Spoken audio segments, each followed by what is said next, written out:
اشرفی stories کے دوستو السلام علیکم ورحمۃ اللہ۔ جی تو میرے پیارے دوستو، آج کی ویڈیو میں ہم آپ کو بتائیں گے حسین رضی اللہ تعالی عنہ کا جو گھوڑا تھا اس کا نام ذوالجناح تھا اور اس کی کیا کہانی ہے۔ تو پھر دوستو اس ویڈیو کو مزید ڈسکس کرنے سے پہلے آپ لوگوں سے درخواست ہے کہ اگر آپ نے ابھی تک ہمارے چینل کو سبسکرائب نہیں کیا تو ہمارے چینل کو سبسکرائب کر دیں اور بیل آئیکن کو بھی پریس کر دیں۔ تو پھر دوستو ذوالجناح حسین بن علی کے اس گھوڑے کا مشہور نام ہے جو کربلا کے واقعہ کے دوران ان کے ساتھ تھا۔ مشہور ہے کہ اسے حضور اکرم صلی اللہ علیہ وآلہ وسلم نے اپنی وفات سے کچھ عرصہ پہلے حارث نامی ایک عرب سے خریدا تھا۔ اس وقت ذوالجناح بھی ایک بچہ تھا اور اس کا اصل نام مرتضج تھا۔ اس وقت حضرت حسین ابن علی بھی بچے تھے اور ذوالجناح کو بہت پسند کرتے تھے۔ کربلا میں حضرت حسین ابن علی کی شہادت کے بعد ذوالجناح نے دشمن کے 30 افراد کو مار ڈالا اور زینب بنت علی کے خیمے کے پاس آیا،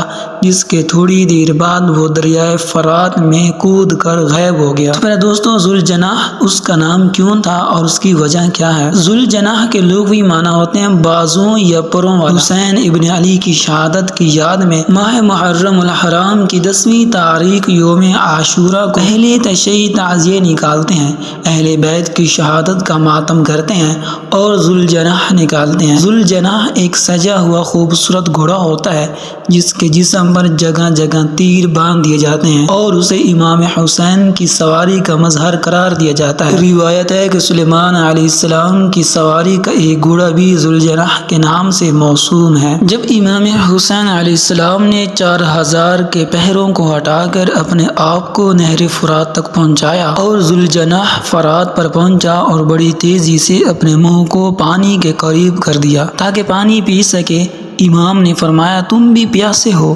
اور میں بھی پیاسا ہوں، خدا کی قسم جب تک تم سیراب نہیں ہو جاؤ گے میں پانی نہیں پیوں گا۔ جب گھوڑے نے امام کی یہ باتیں سنی اپنا سر اٹھایا اور پانی نہ پیا۔ امام کی بات کو سمجھ گیا، پھر امام نے کہا کہ پانی پیو، میں بھی پانی پیتا ہوں۔ ارباب مقاتل اور راویوں نے ذوالجناح کی وفاداری اور چابکی کے بارے میں بہت ساری روایات نقل کی ہیں اور اس کو عظمت کے ساتھ اسے یاد کیا ہے، بالخصوص جب امام حسین شدت پیاس اور زخموں سے خون ریزی کی وجہ سے نڈال ہوئے۔ ذوالجناح نے بڑی پھرتی سے امام علیہ السلام کو میدان سے باہر لے کر آئے کہ خیمہ گاہ میں پہنچا سکے، لیکن پہنچنے سے پہلے امام زین سے زمین پر گر پڑے۔ ابن سعد نے آواز دی اور کہا اس گھوڑے کو پکڑو، خدا کی قسم بہت قیمتی اور پیغمبر اکرم کا گھوڑا ہے۔ جب عمر سعد کی فوج اسے پکڑنا چاہی تو ذوالجناح نے ان پر حملہ کیا اور پاؤں سے مار کر کچھ کو ہلاک کر دیا۔ ابن شہر آشوب نے ذوالجناح کے بارے میں ذوالجناح کے مارے ہوئے افراد کی تعداد 40 بتائی ہے، ان کے بعد نے اس سے بھی زیادہ ذکر کیا ہے۔ ابن سعد نے اسے چھوڑنے کا کہا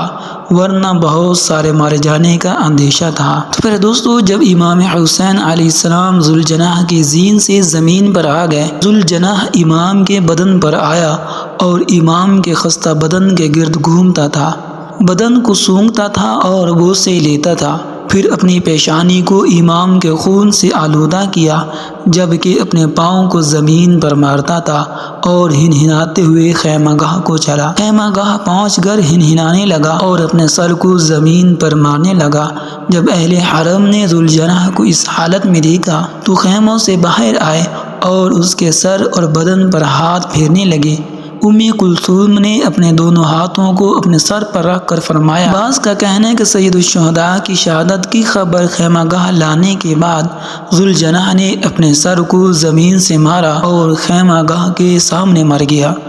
بعض کا کہنا ہے کہ امام کی شہادت سے پہلے مر گیا تھا اور امام کچھ عرصہ عبید بن زیاد کے لشکر کے ساتھ پیدل لڑتے رہے اور پھر شہید ہوئے، جبکہ بعض کا کہنا ہے کہ ذوالجناح خیمہ گاہ سے لب فرات کی جانب گئے اور خود کو دریا میں غرق کر دیا۔ عاشورہ کے ادبیات میں ذوالجناح کا تذکرہ ہوتا ہے اور عربی، فارسی اور اردو اشعار میں اسے وفاداری سے یاد کیا جاتا ہے۔ روز عاشورہ ایک گھوڑے کو شاہسوار کے بغیر اور سرخ رنگ سے رنگین اور ایک تیر لٹکاتے ہوئے عزاداروں کے بیچ امام حسین کی شہادت کی نشانی بنا کر لے آتے ہیں۔ شیعہ نقاش نے بھی قدیم الایام سے ذوالجناح کے حزین اور دردناک تصویر پیش کی ہے۔ بعض روایات میں یہ نقل کیا ہے کہ عصر عاشورہ ذوالجناح کی خیمگاہ واپسی کو اپنی قلم سے نقاشی کی ہے جس میں خواتین اہل حرم ذوالجناح کے گرد جمع تھی۔ یہ نقاش حرم رضا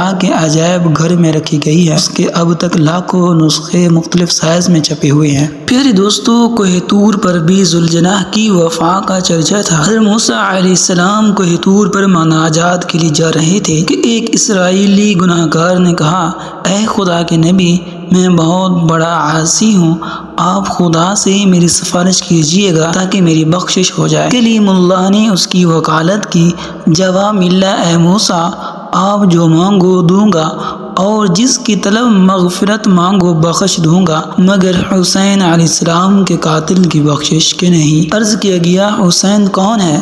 خطاب ہوا، وہی جس کا ذکر کوہ طور پر ہو چکا ہے۔ کہا، ان کو کون قتل کرے گا؟ فرمایا گیا کہ ان کے نانا کی بدبخت اور سرکش امت ہوگی۔ میدان کربلا پر گھوڑا ان کا سیاہ کرتا ہوا در خیمہ پر آئے گا اور اعلان ظلم بیان کرے گا۔ آسمان صحیفے کی بھی حدیث ہے کہ حسین علیہ السلام کی شہادت عظمیٰ سے سینکڑوں برس پہلے کی بات ہے۔ اولو العزم پیغمبر موسیٰ علیہ السلام کے سامنے بیان فرمایا، جو ان پر روئے یا رونے والے کی شکل بنائے، اس کے جسم کو میں آگ پر حرام کر دوں گا۔ ذوالجناح کا شجر نسب اس طرح بیان کیا گیا ہے۔ ایک روایت کے مطابق ذوالجناح کا شجر نسب حضرت اسماعیل نظم کے گھوڑے سے جاگ کر ملتا ہے۔ دوسری روایت کے مطابق حضرت ابراہیم علیہ السلام جس گھوڑے پر فلسطین سے مکہ آیا کرتے تھے، اسی گھوڑے کی نسل سے ذوالجناح تھا۔ جنت کے سواریوں میں سے ایک سواری ہے جو رسول خدا اور اہل بیت کے لیے براق کی طرح خدا نے بھیجا تھا۔ بعض کے مطابق یہ ذوالجناح کوئی عام گھوڑا نہ تھا بلکہ ایک جن تھا جو اللہ کے حکم کے مطابق اہل بیت السلام کی خدمت پر مأمور تھا اور اپنے فرض کی تکمیل کے بعد واپس لوٹ گیا۔ بعض کے نزدیک ذوالجناح ایک فرشتہ تھا جسے یوم عاشورہ کے واقعات کا گواہ بنایا تھا۔ معارف یہ لکھنے پر مجبور ہو گیا کہ ذوالجناح حسینی گھوڑا نہیں، کسی اور دنیا کی مخلوق نظر آتا ہے۔ ذوالجناح کہاں سے آیا تھا، اس کے متعلق بہت ساری داستانیں لکھی گئی ہے، لیکن جو مشہور اور معتبر ہیں وہ صرف دو ہیں کہ ایک یہ کہ ذوالجناح رسول خدا صلی اللہ علیہ وآلہ وسلم کے گھوڑوں میں سے ایک تھا جو وراثت میں امام حسین علیہ السلام کو ملا تھا۔ اسے رسول خدا نے اپنی وفات سے کچھ عرصہ پہلے حارث نامی ایک عرب سے خریدا۔ اس وقت ذوالجناح ہی ایک بچہ تھا اور اس کا اصل نام کوئی اور تھا۔ اس وقت امام حسین علیہ السلام بھی بچے تھے اور ذوالجناح کو بہت پسند کرتے تھے۔ رسول خدا اکثر مسجد سے نکل کر اپنے گھوڑے کو دیکھنے جایا کرتے تھے۔ ایک دن مسجد سے نکلے اور استبل کی طرف پہنچے تو دیکھا کہ ذوالجناح کے قریب امام حسین کھڑے ہیں اور اس کی گردن اور چہرے پر ہاتھ پھیر رہے ہیں، اور ذوالجناح بار بار اپنے سر کو امام حسین کے سامنے جھکاتا تھا۔ امام حسین اس کو پھر پیار کرتے جاتے۔ کافی دیر تک رسول خدا کھڑے یہ منظر دیکھتے رہے۔